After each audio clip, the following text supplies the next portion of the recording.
Story time about how I tricked my ex into paying for all of my plastic surgery. Disclaimer, this is not my story time. I repeat, this is not my story time. It was sent to me on Instagram. A little backstory. I met my ex at the gym. He was actually my personal trainer. He was in really good shape while I was definitely out of shape and pudgy. He motivated me to work out and lose weight. I quickly realized I had a major crush on him. So after a full year of training, I had lost about 30 pounds. I felt really good about myself. So I mustered up the courage to tell him that I had a crush on him.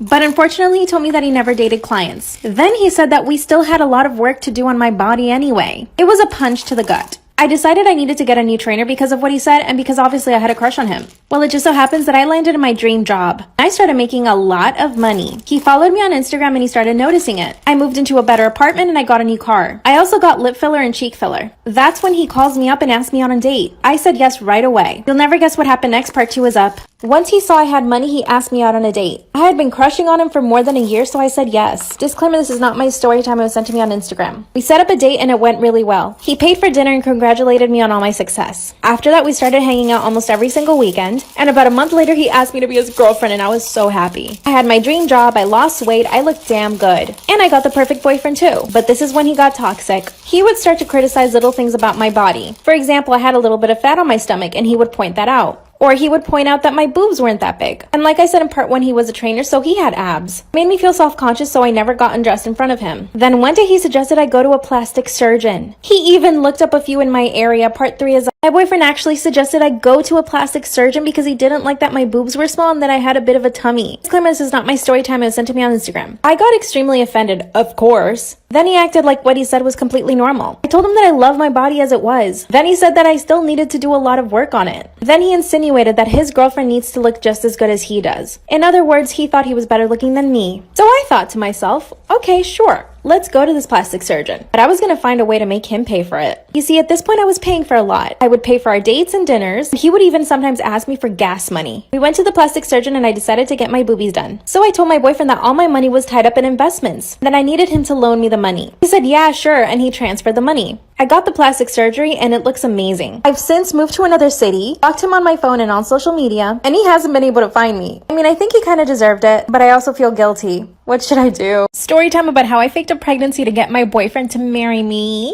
Disclaimer, this is not my story time. It was sent to me on Instagram. Okay, this is super embarrassing and I did get in trouble for this, so strap in. He's now my ex because of course he dumped my ass. He and I met in college and we were totally in love. Like, we spent every single day together and we moved in together really fast. We even stopped going to parties just to be together.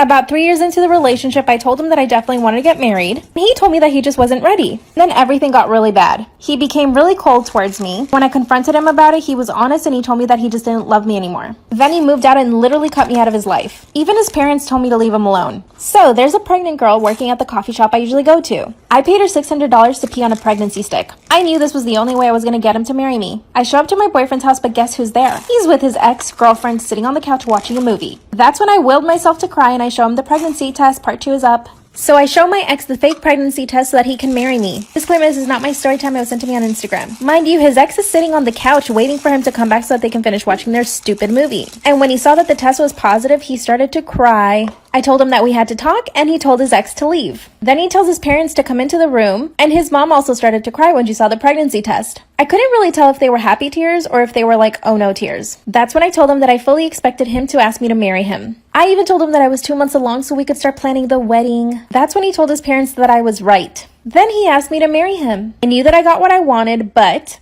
I had no idea how I was going to fake this pregnancy. A few days later, he moved back into our apartment. He started painting the guest room so that it could be the nursery. But here's the worst part. A month later, I was still not able to get pregnant. I didn't know what to do, so I started eating a lot of food to fake the pregnancy bump. I would eat McDonald's for breakfast and Taco Bell for dinner. Part 3 is up. In order to fake the pregnancy, I had to gain weight. So I started eating tons of food. I would have pizza every other day. I ate 2 pints of ice cream a day. And every time I passed by a fast food place, I would pick up something to eat. I was gaining a little bit of weight, so people believed me when I said I was pregnant.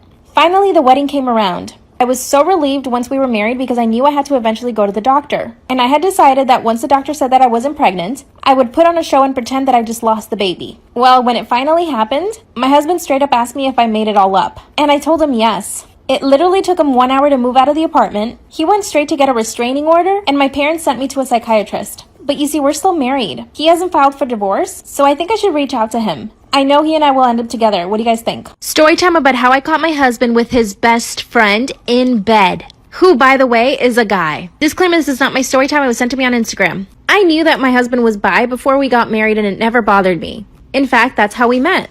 A few years ago, I was dating this guy, and we had an open relationship, and he would tell me about this other guy that he was hooking up with. Well, he introduced me to his male friend, and we actually ended up hooking up. A few months later, we became boyfriend and girlfriend, and a few years later, we got married. So I always knew my husband was bi. Here's when his best friend comes into the picture. Let's call him Kenny. Kenny's been best friends with my husband for over 7 years. They've known each other longer than I've known my husband. But get this, Kenny is also married. Kenny would sometimes sleep over our house when it was really late. A few weeks ago, he slept over. I went to bed, but at 4 a.m, I wake up and my husband is not in bed. So I go looking for him and I hear a noise coming from the guest bedroom. I walk in and see that my husband is tied to the bed. Guess what they were doing? Part 2 is up. I see my husband is tied to the bed and his best friend Kenny is doing things to him. Disclaimer, this is not my story time. It was sent to me on Instagram. I was so shocked I ran to the toilet and vomited. Kenny went straight to put on his clothes, but my husband was still tied to the damn bed. Before Kenny could start untying him, I straight up started punching my husband in the face, the chest, the neck. I felt uncontrollable rage for the first time. This whole time that I thought they were just best friends, my husband and his male best friend Kenny are hooking up behind my back. Here's when I really started to lose control. Kenny tried to pull me off of my husband, so I noticed that they had a bunch of candles lit. So I grabbed 2 candles and threw them straight at Kenny's head. One of them missed, but the other one got him. So Kenny grabbed his phone and started calling 911. Mind you, my husband is still tied to the bed at this point. Then I grabbed another candle and poured all the hot wax on top of my husband's you-know-what. Part 3 is up. My husband is tied to the bed, so I grabbed the candle and poured all the hot wax on his you-know-what. Disclaimer, this is not my story time. It was sent to me on Instagram. Kenny has already called the police at this point and they are on their way. I'm still in blind rage and my husband is still tied to the bed. That's when Kenny grabs me by the hair, takes me to the bathroom and throws me into the tub. I landed on my arm and actually broke it. He goes to untie my husband and that's when the police knock on the door. Well, guess what? They arrested me for assaulting my husband. I sat in a jail cell for 6 hours before my husband came to bail me out. Of course, he apologized and said he would drop the charges. Apparently, Kenny asked his wife for a divorce and is demanding that my husband and I get divorced because he wants to be with my husband. My husband basically said that he doesn't know who to choose, me or him. I really do love my husband. What do I do? What it's like to be an actress in LA part 2. This is a disturbing one, so please hold on. It is 2016. I had made quite a bit of money that year. I booked a Google commercial, Wells Fargo, Best Buy commercial. I was making money. I decided to go to Urban Outfitters, try on some dresses, treat myself. And I noticed this guy keeps staring at me as I'm shopping. And when a guy stares at you when you're shopping, you know that's not cool. My God, just chill, bro. I stare at him back. Whatever, I continue to shop. I exit with my little Urban Outfitters bag and he begins to shout at me. He basically followed me out and he's just shouting. He's like, hey, are you an actress? And then I look at him and I'm like, yeah, everyone in LA is an actor. And he's like, okay, I want to take pictures of you. I'm a photographer. I'm also a showrunner. A showrunner is basically someone who decides which TV shows are going to be in the network season, which is a pretty good job. And I say, okay, what's your name? So I take out my phone, I Google his name, and it is the person he's claiming to be. Come back for part 2.